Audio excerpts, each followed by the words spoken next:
Bem, gente, vamos dar início aqui à resolução dos exercícios do livro, ok? Para a turma de segunda e terceira série. Vamos lá. A primeira questão, a questão 2 da página 255, um observador está localizado numa posição P. Olha só, segundo a imagem aí, ó, ele diz que o observador está na posição P, de frente para um espelho, né? Como que está mostrando na figura. Ele diz, se uma pequena lâmpada for colocada na posição do ponto O, se a gente colocar uma lâmpada aqui, ó, se a gente colocar uma lâmpada aqui nesse ponto O, certo? O observador, ele quer saber onde é que vai se formar essa imagem. Alternativa A, verá a imagem da lâmpada no ponto B, olha só. Se eu colocar a lâmpada aqui, eu vou ver essa imagem aqui? Não, né? Porque a gente sabe que o quê? Que no espelho plano, a imagem é virtual e tem a mesma distância do objeto até o espelho, ele tem do espelho até a imagem, né? Não se forma antes do espelho, então essa alternativa não pode ser a correta. B, verá a imagem da lâmpada no ponto C? Verá a imagem da lâmpada no ponto C? Pode ser, né? Ó, a distância do objeto até o espelho, a distância do espelho até a imagem são iguais, são simétricos. Então, essa alternativa aqui, né, é a mais correta até agora. C, verá a imagem da lâmpada no ponto D. Ponto D está aqui. Se a gente analisar, se a gente passar um raio aqui, ó, ele está fora do campo de visão. Então, essa também está descartada. Verá a imagem da lâmpada no ponto A, também absurdo, né? Ponto A lá na ponta, lá não é. Então, a alternativa correta realmente vai ver a imagem no ponto C, letra B. Questão 3. Um objeto está a 10 centímetros da superfície de um espelho plano. Olha só.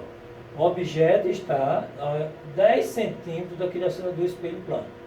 Certo? 10 centímetros. Formando uma imagem também, ó, virtual de 10 centímetros aqui. Então, a distância do espelho até a imagem, 10 centímetros.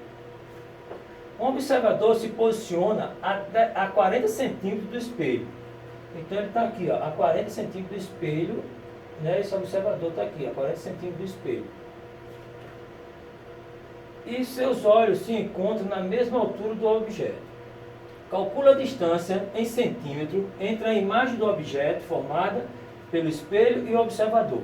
Então, ele quer saber qual é a distância entre o observador e a imagem formada. Se o observador está a 10 centímetros do espelho e a imagem foi formada mais 10 centímetros, o observador está a 40 centímetros do espelho e a imagem foi formada a 10 centímetros, então a distância entre o observador e a imagem do objeto é de quanto? 50 centímetros. Alternativa letra D. Questão 6. Você está em pé em uma sala parado diante de um espelho vertical, no qual pode ver apenas 2/3 do seu corpo.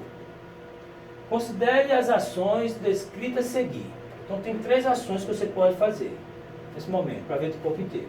A primeira ação, afastar-se do espelho, aproximar-se do espelho, ou usar um espelho maior, cuja altura lhe permita ver seu corpo inteiro quando você está na sua posição inicial. Certo? Afastar-se do espelho não vai lhe dar essa possibilidade de ver o corpo inteiro. Aproximar-se do espelho também não. A única ação correta seria a terceira, usar um espelho maior, certo? Cuja altura lhe permita ver seu corpo inteiro. Então, a alternativa correta é letra C. A questão 7. Uma pessoa deseja usar um espelho plano vertical a partir do chão para ver esse corpo inteiro, desde a cabeça até os pés. A altura do espelho que essa pessoa deveria usar. Olha só. Essa altura do espelho, na realidade, quando ela tem que ter uma certa altura do chão, é a metade da altura da pessoa. Mas como ele está no chão, tá certo? Deve-se ser pelo menos igual à altura da pessoa. A alternativa é a alternativa A. 9. Um raio de luz vertical incide no espelho plano horizontal. Se o espelho girar 20 graus em torno de um eixo horizontal, o raio refletido se desviará de sua direção original. De quantos graus? Ele quer saber. Olha só, a gente viu que o quê? Quando tem um ângulo, né, ele está formando a imagem, que você rotacionar esse ângulo, esse espelho, um determinado ângulo, a imagem também vai rotacionar, formando um ângulo 2 vezes maior do que esse ângulo formado quando você rotacionou o espelho. Tá certo? Então, se ele rotacionou o espelho em 20 graus, a imagem lá vai formar um ângulo de 40 graus, 2 vezes os 20. Tá certo? Então, a alternativa seria o quê? 40 graus. A questão 11, que é agora a última questão, gente. Vamos lá. Observando a imagem formada por 2 espelhos planos de um objeto entre eles colocado, Sidney, um curioso aluno, verifica que para determinado ângulo formou-se 5 imagens. Então ele viu que lá que o quê? Que tinha 2 espelhos, né? Na associação desse 2 espelhos, que formava 5 imagens. Entretanto, fazendo variar o ângulo entre os espelhos, o número de imagens diminuiu. Então, quando ele estava lá com 2 espelhos lá, um determinado ângulo, formava assim. E ele variou esse ângulo, certo? Ele variou esse ângulo. E ele viu que diminuiu o número de imagens. Ele quer saber o quê?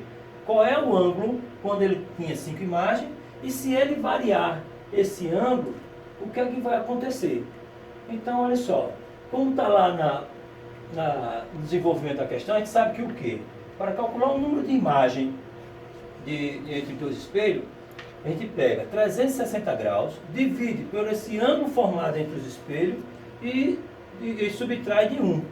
Então, lá no desenvolvimento, quando a gente faz o desenvolvimento dessa questão, tá certo? A gente vê que o quê? Que o ângulo formado com 5 imagens é 60 graus.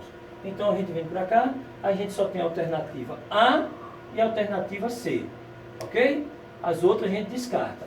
E agora, se ele variou esse ângulo, tá certo? E o número de imagem diminuiu, o que é que aconteceu então? Se o número de imagem diminuiu, a gente vê lá também, aqui ó, para esse número de imagem diminuir, esse ângulo aqui tem que aumentar, ó, tá certo? Se esse ângulo aqui aumentar, vai diminuir o número de imagem. Então, a alternativa correta é o que? Letra A. Né? O ângulo era inicialmente 60 graus e o ângulo entre os espelhos estava aumentando. Ok, gente? Vamos lá, ok.